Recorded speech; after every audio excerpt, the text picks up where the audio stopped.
Welcome to the Manila Times, where we bring you stories that shape our world. Today is September 5th. Our top story.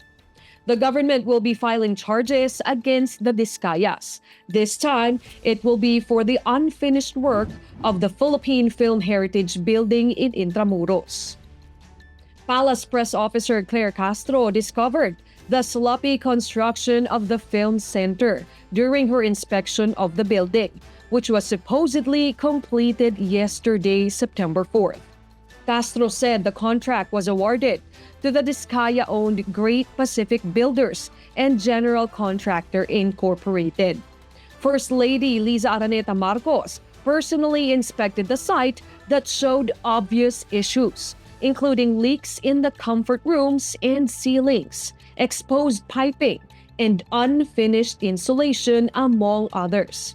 The project's phase 2 was worth 107 million pesos. On the other hand, the lawyer of the Discaya family clarified that the Discayas no longer owned Great Pacific Builders. Lawyer Cornelio Samaniego III said the Discayas have already divested from the firm. He also added that they are preparing criminal charges against individuals who staged a protest outside the family's St. Gerrard compound in Pasig City. Samaniego said the charges may include malicious mischief, alarm, and scandal after the compound's main gate was damaged. He assured that the Discayas will attend the Senate hearing on Monday, adding they respect the government's issuance of an immigration lookout order against them. In other news, the lawyers of former President Rodrigo Duterte opened a series of procedural challenges at the International Criminal Court, or ICC. One of their motions questioned the impartiality of the chief prosecutor, Karim Khan. The defense lawyer cited a conflict of interest. They argued that the investigation into Duterte has been contaminated because Khan previously represented more than 100 alleged victims in the Philippines. Duterte is facing trials for crimes against humanity over thousands of deaths linked to his anti-drug campaign. The ICC's pre-trial chamber must now rule on the motions and procedural request as it prepares for the confirmation of charges hearing. The hearing is set this September 23 of this year. On to another story. Gasoline and diesel prices are expected to have a hefty price increase for the third straight week.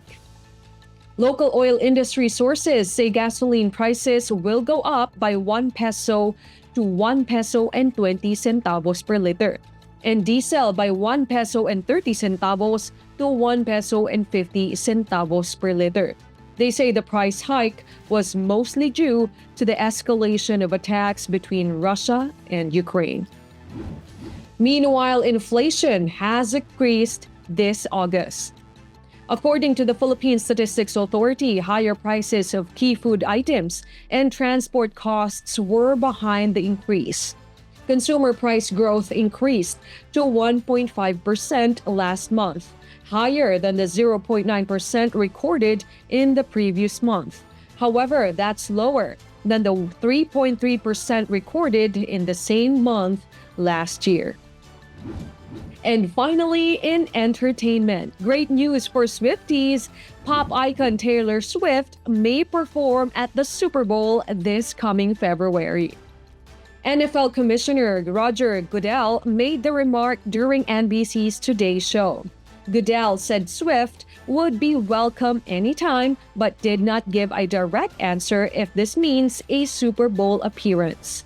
He said he was waiting for Jay-Z's Super Bowl halftime show lineup. Jay-Z's Rock Nation company has produced the show in a partnership with the NFL since 2019.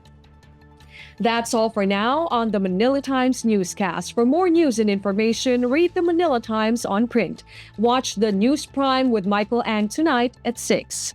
Follow us on Facebook, Instagram, X, TikTok, and LinkedIn. And be part of our communities on Viber, Telegram, WhatsApp, and Mastodon. Stay tuned for more updates throughout the day, and remember to stay safe Stay informed and stay connected. I'm Ezra Abad Raya. Good day.